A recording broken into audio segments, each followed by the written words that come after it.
भगवान कहते हैं गुरु गोविंद दोनों खड़े काके लागू बलिहारी गुरु। आपकी गोविंद दिए राजा परीक्षित को सुखदेव जी ने गले से लगा लिया, क्योंकि सच्चे संत का स्वभाव यही है। सुखदेव जी को अस्त्र उठाने की आवश्यकता नहीं पड़ी।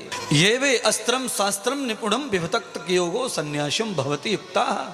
संन्यास तो पूरा ही तब होता है जब कोई मिलिट्री की तरह ट्रेनिंग लेके संन्यास लेवे। पेट कमाने के लिए, घर बनाने के लिए, पेट पालने के लिए, भजन करने के लिए संन्यास लेने की कोई ज़रूरत नहीं है। इसे तो कोई भी मनुष्य कर सकता है। मनुष्य के रूप में भी भजन करने का पूरा अधिकार है। संन्यास ना लें तो भी चलेगा, पर संन्यास लेने का मतलब होता है ट्रेनिंग देना। ट्रेनिंग देना अस्त्र की, शास्त्र की, सब चीज़ की ट्रेनिंग होती है महाराज। हमारे अखाड़ों में चले जाओ, हर हथियार मिलेगा साधु के पास। जब कुंभ लगता है तो उन हथियारों का प्रदर्शन होता है। अभी हमारे सतीश जी शर्मा गौरक्षा दल के राष्ट्रीय अध्यक्ष कह रहे थे कि आवश्यकता पड़ने पर अस्त्र भी उठाना चाहिए, आवश्यकता पड़ने पर गीता भागवत भी उठाना चाहिए।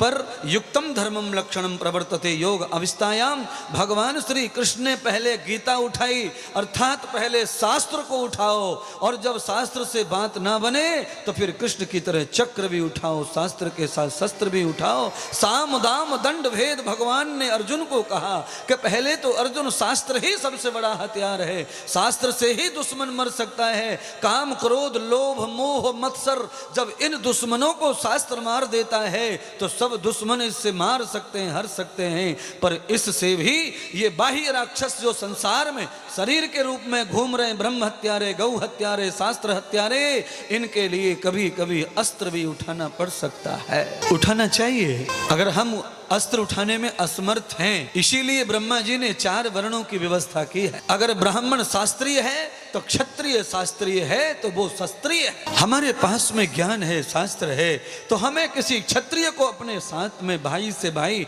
कंधे से कंधा मिलाकर उसे बराबर का समझ के साथ रखना चाहिए। फिर ब्राह्मण और क्षत्रिय का भेद खत्म कर देना चाहिए, तो फिर ये देश बचेगा, फिर गाय भी बचेगी। अस्त्र वाला साथ होगा और शास्त्र वाला भी साथ होगा तो खटिया के 2 पाए खड़े हो जाएंगे। अस्त्र और शस्त्र में बारूद भरने वाला बनिया भी साथ होगा तो वैश्य भी आ जाएगा, तीसरा पाया आ जाएगा, और इन सब के लिए रोटी बना के दूध काट कर पिलाएगा, वो शूद्र भी आ जाएगा तो खटिया के 4 पाए आ जाएंगे। तो फिर इस देश को कोई हिलाने वाला नहीं है। चारों को बराबर में लाओ, सबको बराबर का दर्जा मिलना चाहिए। गाय के पैर कितने हैं? कितने?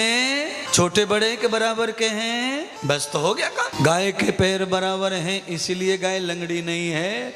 ऐसे ही हमारे समाज में 4 वर्ण हैं, बराबर हो जाए तो समाज भी लंगड़ा रहने वाला नहीं है। आज समाज हमारा लंगड़ा पड़ा है।